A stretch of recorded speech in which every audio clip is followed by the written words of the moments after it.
ആലപ്പുഴയിൽ അമ്പലപ്പുഴ ദേശീയപാതയിൽ കാറും ലോറിയും കൂട്ടിയിടിച്ച് 5 മരണം. കാർ യാത്രക്കാരായ യുവാക്കളാണ് മരിച്ചത്. ദേശീയപാതയിൽ അമ്പലപ്പുഴ കക്കാഴം പാലത്തിന് സമീപം പുലർച്ചെ 1:30-യോടെയാണ് അപകടമുണ്ടായത്.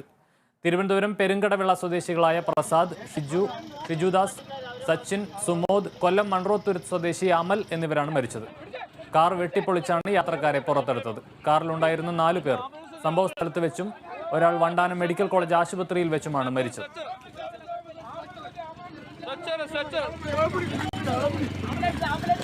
പോരുതായിരുന്നു ആദ്യത്തെ ആംബുലൻസ്